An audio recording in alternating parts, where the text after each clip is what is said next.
I should have left when I saw him watching me from the VIP section of Vortex. 3 hours into my Friday night, and the club was reaching that tipping point.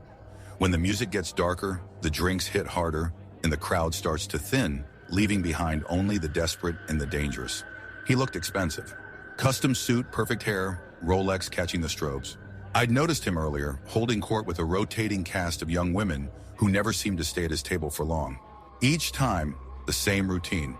He'd wave over a bottle girl, order champagne, lean in close to talk, and within 20 minutes, his newest companion would disappear toward the bathroom.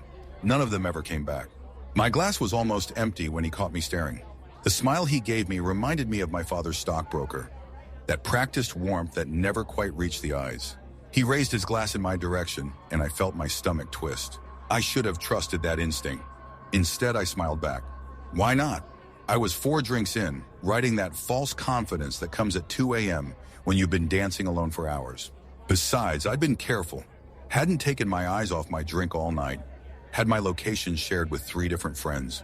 I was one of the smart ones. The bottle girl appeared at my elbow like she'd been summoned. "Compliments of Mr. Richards in VIP," she shouted over the music, setting down a fresh gin and tonic. I watched her pour it from a new bottle, mix it right there.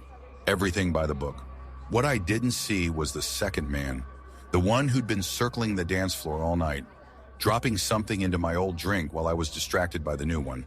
I found out later they work in pairs. The security footage shows what happened next. Me, swaying slightly, finishing my old drink before starting the new one. Mr. Richards coming down from VIP, all concerned and steady hands when I started feeling dizzy. The way he smoothly intercepted the bouncer who tried to check on me, flashing some kind of badge I later learned was fake. "My friends had a bit too much," he'd said. "I'm getting her an Uber." The next thing I remember is fragments.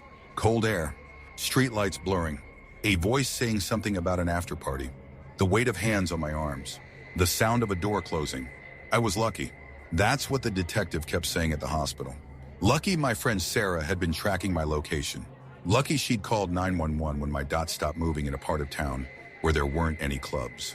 Lucky the patrol car was only blocks away. Lucky they'd done this before, had warrants out already, knew exactly what to look for. They found 8 phones in the trunk of his car. 8 different women who hadn't been as lucky as me. The newspapers called them the nightlife predators. 2 Wall Street guys who'd turned Manhattan's club scene into their hunting ground. Professional, methodical, patient. They'd been doing it for months before they tried for me. I don't go out anymore. Can't handle the bass, the crowds, the smell of vodka. But sometimes I still dream about that smile in VIP. About all the warning signs I knew to look for and saw but ignored anyway. About how thin the line is between a fun night out and a headline. About how lucky means nothing except that it wasn't your turn. Not that time. The trial starts next month. They want me to testify.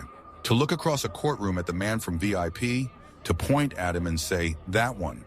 To help make sure there's never a 9th phone in that trunk. I'm terrified, but I'll do it. Because the real horror isn't in the monsters we imagine. It's in the ones who look just like us, who count on us being too polite, too trusting, too afraid of making a scene. The ones who know exactly how to use our social rules against us. Sometimes I think about those other women, the ones who weren't lucky. I wonder if they also saw him watching from VIP. If they also thought they were being careful enough. If they also figured, why not? Just one drink, just one night.